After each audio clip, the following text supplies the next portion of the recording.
Hope everybody's having a good day today. I was just out here feeding Rosie. She's eating for the night, and then I'm gonna put her down.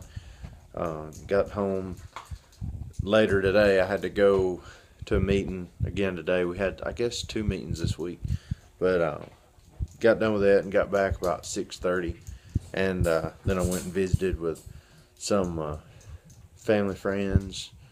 My mother and daddy and sister was there. They cooked for us, and we ate over there. And then I come home early to put Rosie up. So it's we usually put her up about 9, so it's about that time. So we're gonna go ahead and get her fed, and she was ready to eat. So, but anyway, I was gonna just go to bed afterwards. I'm gonna be off tomorrow and the next day, so I'll have a couple days. This is I guess the first time since, well, the last couple weeks I've had to do just one day a week. I guess 2, maybe 3 weeks, but I think it's just 2 weeks I did one day a week.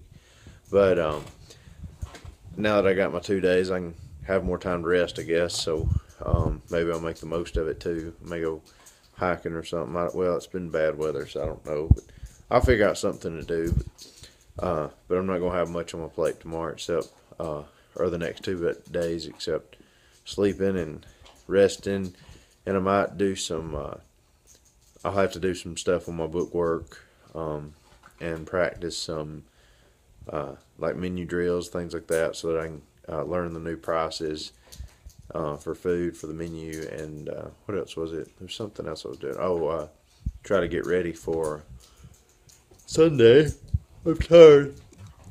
Excuse me, but I'll have to do a different job Sunday because it's called Expediter. It's where you call all the orders in. The one person does instead of all the servers. But study on that and try to get more familiar with it before I do that Sunday. But anyway, I'm gonna let you go. I'm tired. I'm gonna get Rosie up, and hope you had a good day today. And I'll see you tomorrow.